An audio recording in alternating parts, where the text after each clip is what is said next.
Hi guys! Welcome back sa channel. Nandito tayo ngayon sa Okachimachi Station. So, dito tayo makakabili ng mga murang alahas dito sa Japan. So, tara, ililibot ko kayo dito.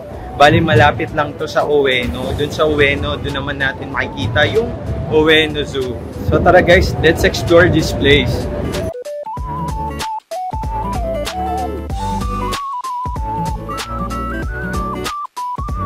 Look, may nagustuhan akong bag dito. Look, yung nasa likod ko is yung bilihan. Sikat na bilihan dito ng chocolate na discounted. Dito may Anello store dito. So, ayun, makikita natin yung mga Anello bags. Ang dami pang design dito ng Anello. Ito mga malalaki.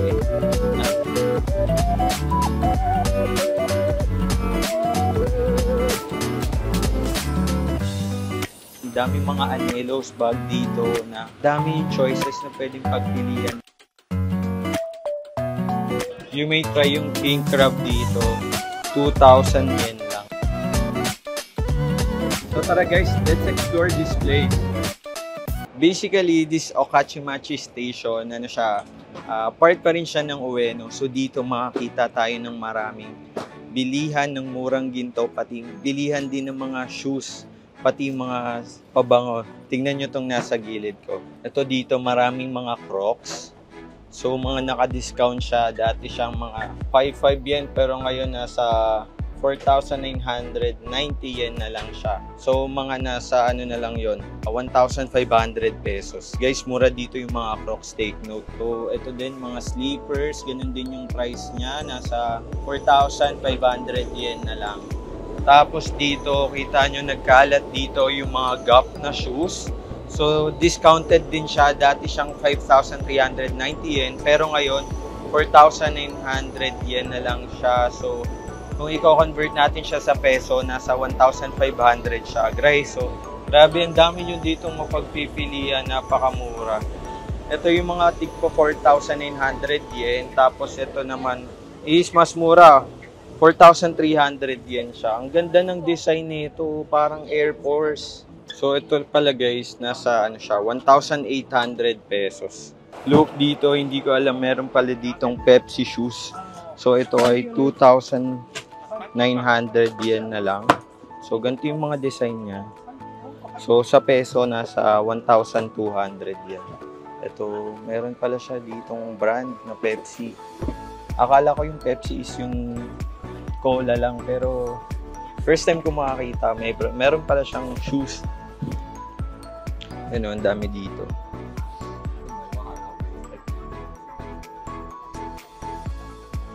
Ang dami dito mga shoes, merong Puma, dito merong Fila, tapos meron din ditong Adidas. And sikat sa kanila guys yung mga Skechers.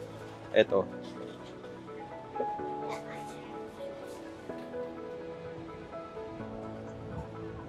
Meron ditong Cesar Crest, para siyang Birkenstock. Tingnan nyo. Etong ganito guys, naka-sale siya, 2,900 yen. So, nasa mga 1,200 pesos na lang siya. Guys, ang mura dito. Pag sa yung original Birkenstock, nasa 4,000 yan pag nandun sa atin.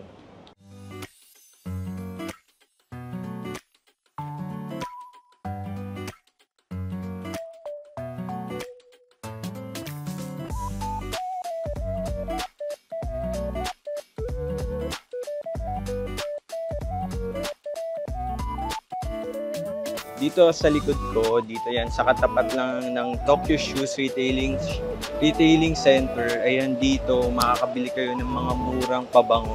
Almost 70% discount from original price.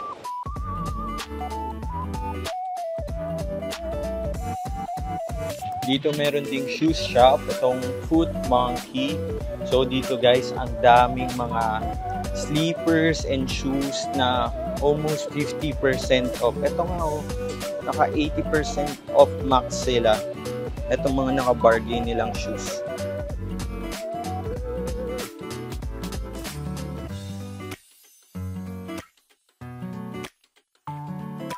Meron din ditong ABC Mart. Tara, check natin.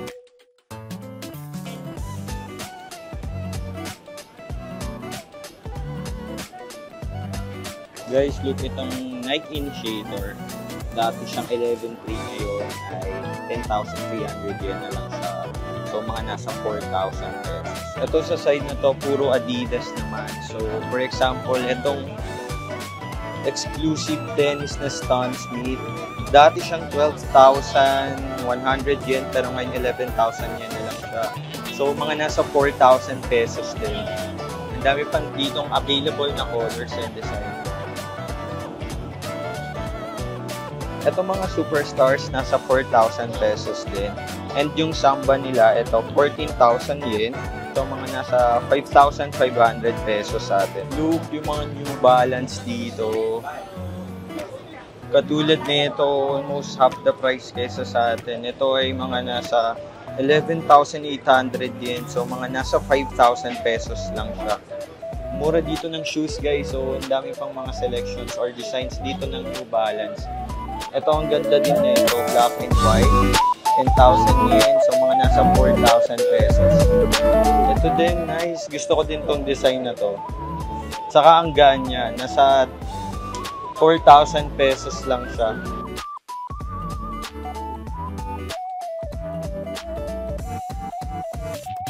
Ito, another shoe shop.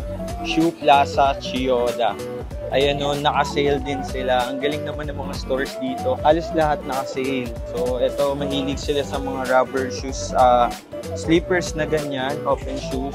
Tapos, yun, mga Crocs, Adidas, and other brands pa. Meron ditong London Sports Tokyo. So, mostly yung mga binibenta nila is mga pang sportswear. Ayan, meron nga sila ditong nakaselo. Look, etong mga Adidas nila na shirt. This is original Adidas, guys. So, kapag bumili kayo ng 3 pieces, ano na lang siya, 650 pesos. Pero kapag 2 pieces, 490 pesos, mga ganun. Pati pag 1 piece lang, 300. So, if I were you guys, yung 3 pieces na yung kuhanin nyo kasi nakapatipid na kayo doon, 650. Would you imagine, yung mga ganito is yung original price niya, guys, so is 3,000 yen. Sobrang bargain na dito. This is original Adidas shirt. Ang daming mura dito. Ito 1,200 na lang to. Nandito sa box na to. So, ito guys, so original Adidas shirt. Ang ganda ng print niya, naka-boost. So, ano na lang siya, 600 pesos. Diyos ko, saan kayo makakita niyan? Only dito lang. Tapos ito, mga dry fit shirts. Alam niyo naman na mahal yung original price niyan. Ayun, nasa 3,900 yen. Pero, 1,200 yen na lang. So, mga 600 pesos sa pera natin. Dami ding mga bags na available dito. May nagustuhan akong bag dito. So, dati siyang 3,300 yen. Pero ngayon, naka 20 off sila. 2,640 yen. So, sa atin, mga nasa 1,000 pesos na lang siya. Ganito yung gusto kong bag eh. Matagal na ako naghanap ng ganito. Pag dun sa atin, most likely, mga nasa 3,000 pesos yung ganito. Pero dito, nasa 1,000 lang. Oh. Sobrang mura. Kuhanin na natin to.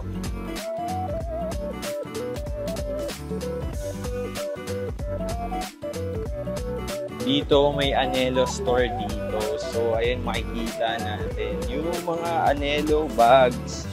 So, yung mga ganito, guys, so, tingnan nyo. Ang mura ng Anelo dito, ano lang siya, 3,850 yen. So, mga nasa 1,500 pesos. It comes with many colors din, oh. Tapos, yung mga gantong backpacks nila, lang, cute naman nito. So, 5,720 yen siya. So, mga nasa 2,000 pesos. Ang ganda din nitong blue. Tapos, meron pang dark blue. Nice. Ang dami pang design dito ng Anelo. Itong mga malalaki, nasa 6,490 yen siya. Ito din yung mga classic design nila. So, mga nasa 2,500 pesos lang dito. Tapos, ito namang mas smaller size, ano siya, mga nasa 2,000 pesos. Wala, ang dami nyo mapagpipilian dito at ang gaganda pa ng design. Itong mas bigger, mga nasa 3,000 pesos siya. Ang gaganda din nito mga pang men's na Anelo, yung mga sling bag katulad nito. Ayan, nasa 1,300 pesos lang to sa pera natin kasi sa kanila, Ito ay 3,850 yen. So, around 1,300 lang siya. Cute din itong anelo na belt bag. So, tingnan natin magkano siya.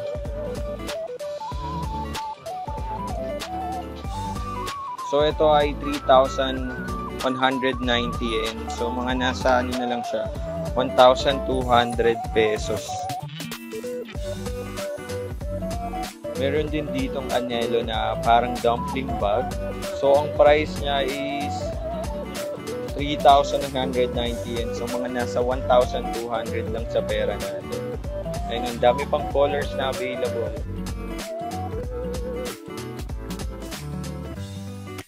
Ang mura ng Converse dito, dati siyang 3,190. Ngayon, 2,900 yen na lang siya. Most likely, mga nasa ano siya, 1,200 lang sa pera natin. Halaka, ang mura na ito. Original Converse na siya, oh.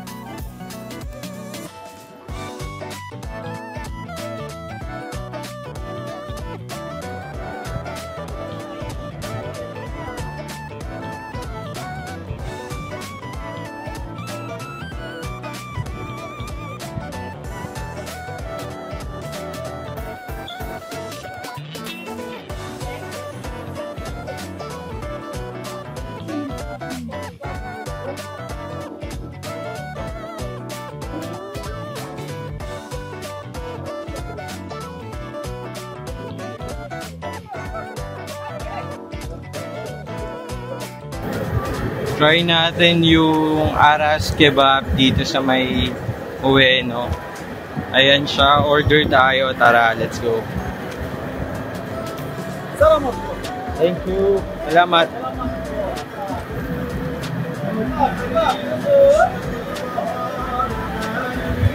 So, ito yung menu nila. Try natin tong Gillette Special, yung number 7. Tara. Chicken beef mix? Yes, please. Which one? Chicken to, beef which one? Mix. Yes. 900. Chicken only. 700. Spicy, no spicy? Spicy. Take away the tip. Take away, please. Thank you.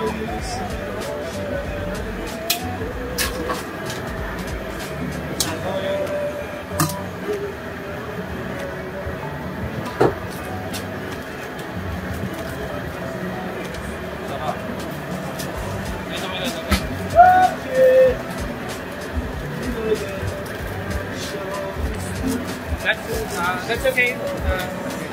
Thank you.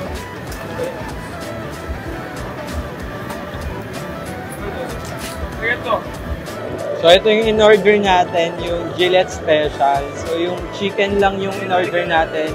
Ano siya, 700 yen.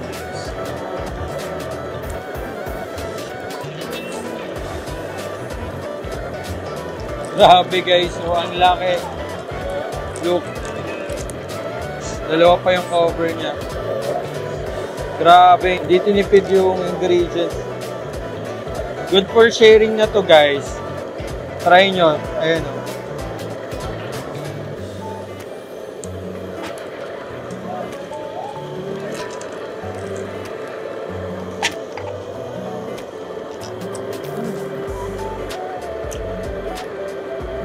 Sarap.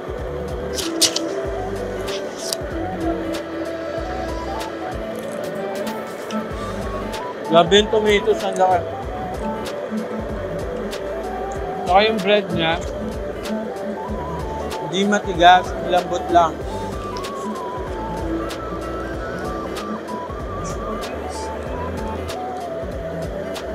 Sarap nito guys. Ang mura ng mga maleta dito, yung ganito kalaki, ano lang siya, 4,000 yen. So mga nasa 1,600 pesos lang siya. Yung mga ganito namang malaki, 6,500 yen. So mga nasa 2,500 pesos. Not bad ha. Okay naman yung quality ng mga ganyang maleta. Mura na din siya. Ito may mas mahal konti pero iba naman kasi yung design niya. So ito mga nasa 3,000 yen, medyo malaki. Tapos itong medyo maliit is nasa 2,500. Ito madami pa dito mga maleta. So kapag pupunta kayo dito sa Japan, kahit isang maleta lang yung dala nyo, dito kasi marami naman kayong pwedeng pagbilhan. Yan yung mga price niya. Guys, ang dami yung pwedeng kainan dito. Ayun yung sikat na Arco. So dito sa gilid, may mga seafoods. Ayun, ang daming seafoods dito guys.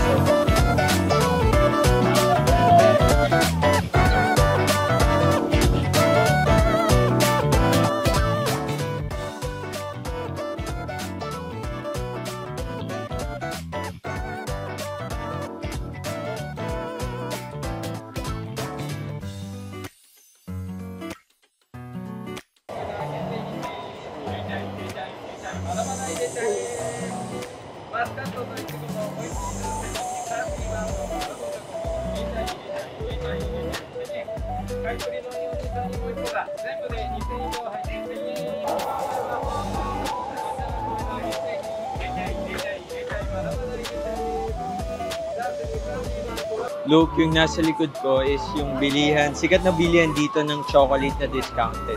So for as low as 1,000 yen, ang dami niya nang nilalagay ng mga chocolates sa dun sa bag niya. So ito, yung store niya.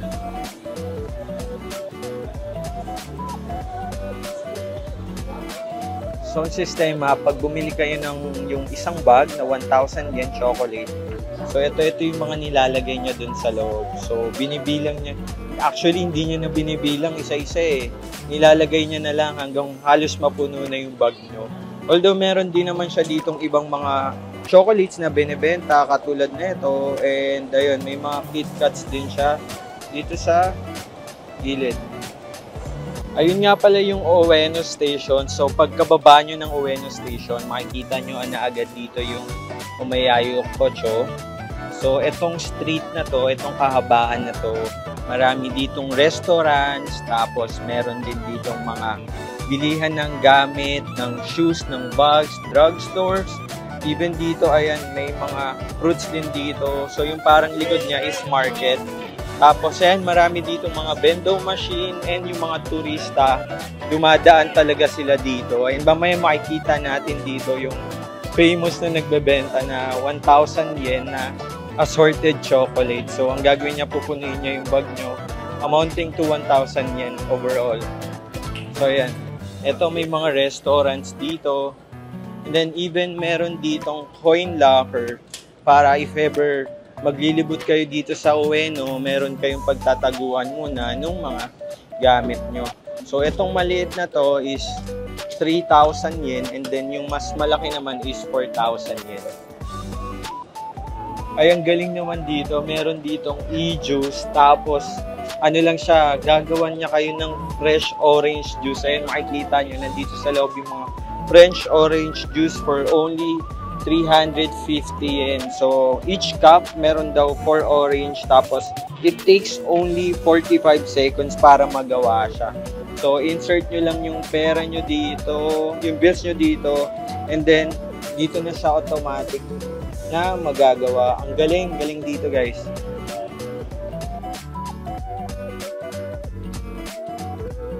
Marami ding izakaya dito. Meron din ditong Game Taito Station. Ayan o. Ang cute naman na ito. So ayun guys, sa baba, ang dami pang pwede nyong laruan dito.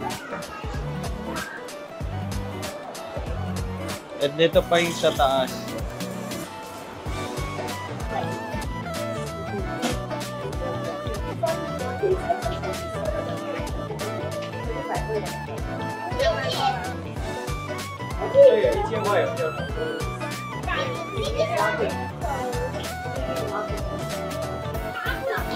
Dito sa street na to, marami kayong mabibilhan or makikita dito mga local foods, bilihan ng mga vegetables, ng fruits. Marami din ditong bilihan ng mga damit, bags, and mga alahas. May mga bilihan din dito ng mga spices nila. Ayan o. mga authentic spices dito sa Japan. Also, ang dami dito mga restaurants. Local and other countries meron din.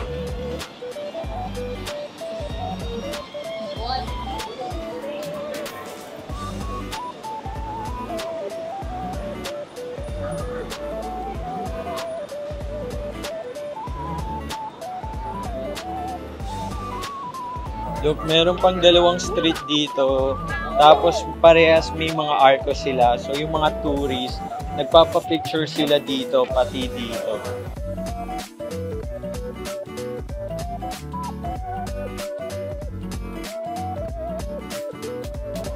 Ito, Perfumery K-Crew. So makikita natin dito yung mga murang perfume. Ito katulad itong CK1. Ano na lang siya? 3,680 yen. Tapos dito may Jimiko, 3,980 yen. Ito meron ditong David of Cool Water. Ano na lang siya? Itong mas maliit is 4,880 yen. Tapos 7,480 yung malaki. Even may mga Coach din dito. So ano na lang siya? 4,380. Yan yung panlalaki, tapos meron dito mga pambabae pa. Depende sa klase. Ito, 3,700, ito 4,200. So, ito meron din dito mga Bulgari. So, itong Bulgari Extreme, ano na yun siya? 11,480 yen. So, itong may pang women's din. Halos lahat pala dito sa cabinet na to is Bulgari. Itong Versace Eros dito, ano na lang siya? Yung ganito kalaki. 8,780 yen. So, ano siya? 100 ml. So, itong Versace Eros dito, 8,780 yen na lang siya. Itong 100 ml. So, mga pumapatak mga nasa 3,300 lang siya. Mura na nito, guys. Ang mura din ng mga Adidas perfume dito. Ano na lang siya? 1,480 yen. So, pumapatak na mga nasa around 600 pesos lang to, guys. Meron din ako ditong nakitang Dior Sauvage. So, ito is 15,400 yen. So, around nasa ano siya? 6,000 pesos. Itong 100 ml.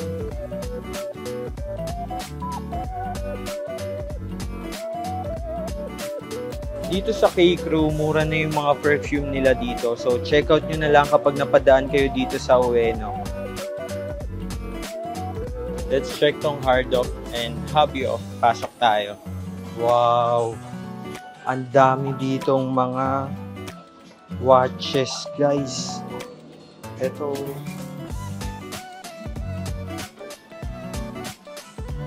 Also, mga Game Boys, madami din dito.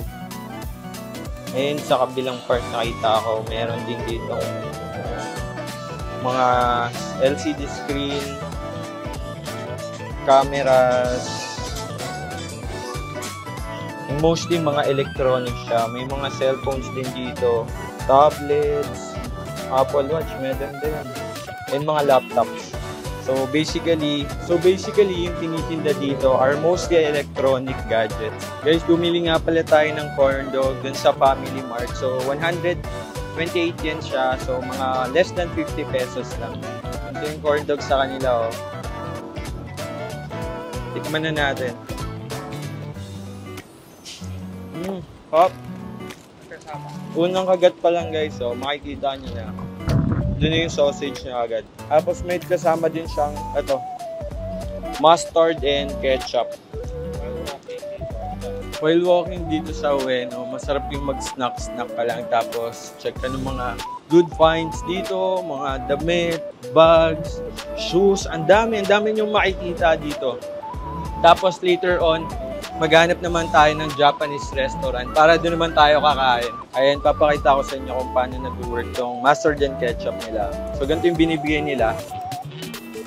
Titiklopin lang natin ng ganyan. Tapos, ayun. Pwede na nating i-press. Automatic nang lalabas yung mustard and ketchup nila dyan. Galing, no? Hindi nila pinapahirapan yung buhay nila. Pop.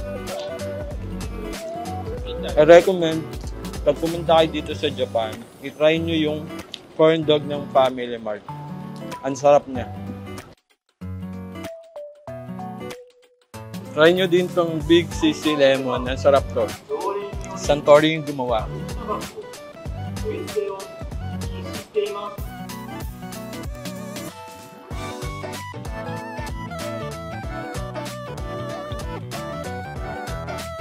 Marami din ditong mga restaurants, kaya kapag habang naglilibot kayo at nagutom kayo mag-shopping, hindi kayo mag-worry na may pwede kayo ditong kainan na mura lang din yung mga prices nila. Meron din ditong convenience store, mga convenience store, pati na rin meron ditong fast food katulad nitong nasa likod ko, yung McDonald's.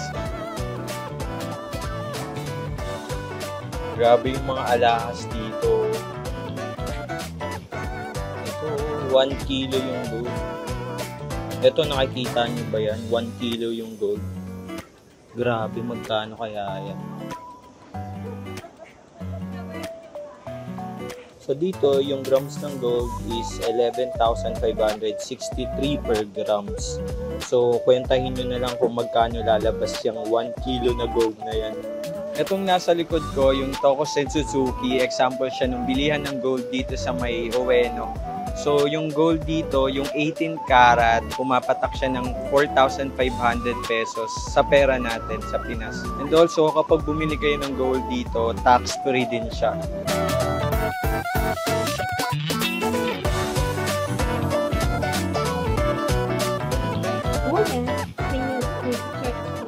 What's that? Only 6 packs. Second hand, we have a majority.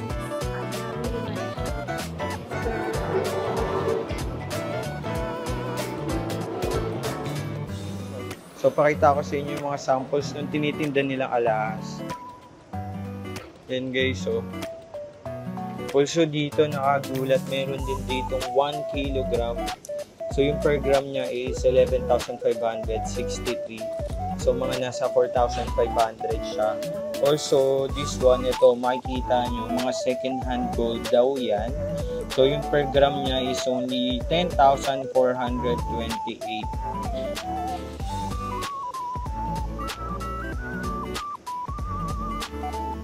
Dito sa Japan, everyday nagpapalit yung presyo ng gold. Depende syempre sa palitan. So, timingan nyo yung medyo mababa yung presyo ng gold para mas makatipid kayo or mas sulit yung bilhin nyo ng gold dito sa Japan.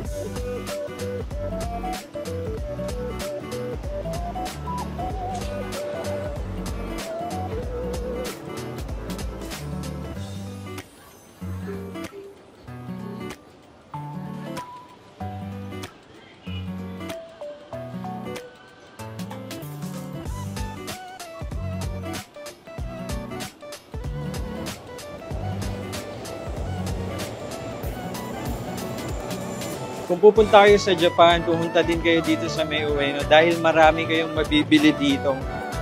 Murang damit, murang sapatos, murang alahas, mga bags, ang dami rin dito nagkaalat. So guys, I hope nag-enjoy kayo dito sa Ueno tour natin and huwag nyo kalimutan gamitin ang aking Klook code, Henrich Perez Klook, para mas makasave pa kayo ng money sa mga gagawin yung activities lalo na dito sa Japan. So don't forget to like and subscribe and click the notification bell para updated kayo sa ating mga happenings. See you guys on my next vlog. Bye!